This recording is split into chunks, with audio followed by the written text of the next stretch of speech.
In my Making a Character series of videos, I talk about one of my original characters, the world around them, and the process of how I made them. Just for fun, all my Making a Character videos and Speculative Evolution videos take place in the same universe, though time and space tends to spread some of them out. This particular one takes place on a planet called Origin, which has life that's suspiciously similar to life on Earth. Humanoids are an odd but versatile group of people on Origin. They're super unique, and there's not much closely related to them that isn't humanoid. Lots of them believe this is evidence that they were made in the image of a popular deity, and they can be pretty protective of their status as special, even compared to other non-humanoid people. Deep in Origin's waters, there's a species of octopus called Octopus that grows quite big and can live up to 20 years. They're incredibly smart, though the shortish lifespan hinders that a bit. While they're not officially recognized as people like Pseudosians or Nucius of my Speculative Evolution videos, I'll refer to them as people because they're on that level of intelligence. They don't live very long, so life's all about mating as much as possible. Well, except for one of them. One Octopus was determined to be famous. Famous where? There's no internet underwater, barely any electronics at all. This Octopus dreamed of rising above the sea to be famous among people of the land. He had done lots of studying, looking into the TV screens from the windows of houses, and came up with a disguise. Now that he was basically indistinguishable from a human, all he had to do was lie his way to stardom. He used his mastery of the deep waters to find rare items and sell them for lots of money. With this money, he rented things that are pretty much only for rich people to buy, like specialty horses and big mansions, and took videos with them as if he owned them. Lying on the internet, he was a pioneer. Millions of people were amazed by the sudden appearance of a rich human they'd never heard of. I mean, there's basically no middle class in the countries of Anthropos or Linux, where most humans come from, and the upper class are rare enough that you could name all of them in under a minute.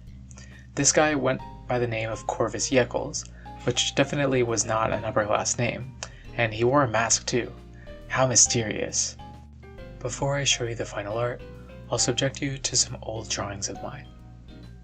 Weirdly, I actually made the Corvis Yeckles character a day or two before I made Chloe Mendelgard of the Dragon Princess video, but I added him to the story afterward, so I wouldn't call him the first character of this universe, just that he's an older character.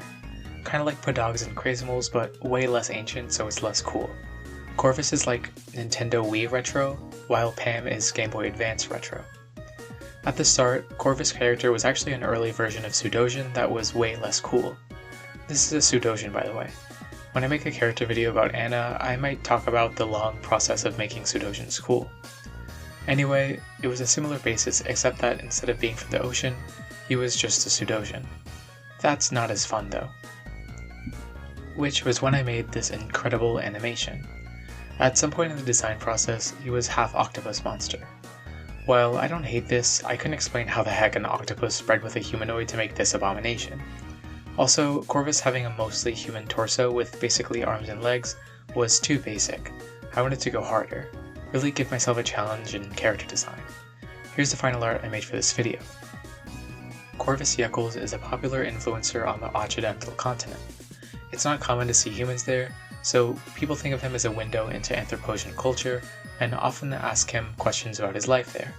Corvus came from a poor family in southwest Anthropos, and somehow swam his way over the Great Sea into Draconia.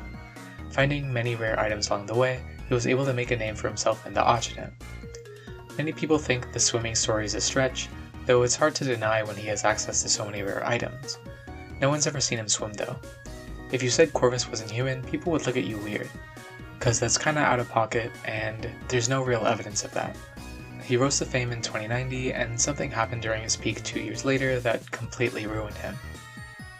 During a show in Senex, Corvus invited a fan to do a bit of a play fight. It's common for him to do this with kids and then feign defeat and give them a rare item. People love it. But this time, the kid was not playing around.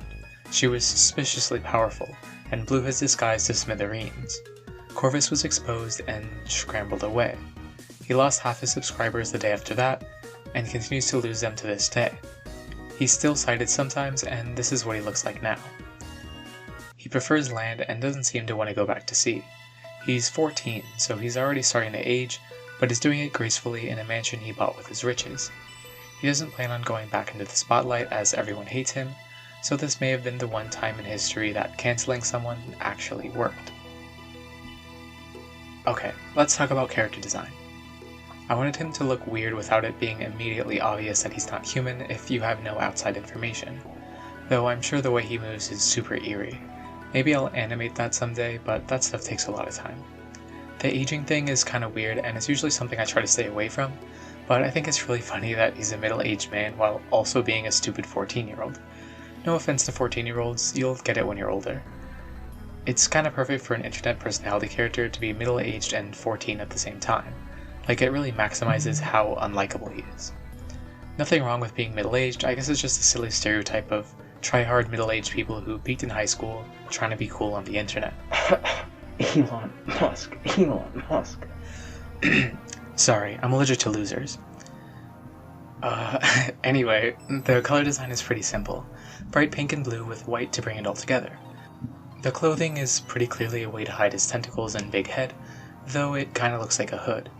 I'm imagining the gloves and boots have weird little extensions that stick to his suction cups. It's very low-tech though, like a piece of plastic stuffed into the gloves or something.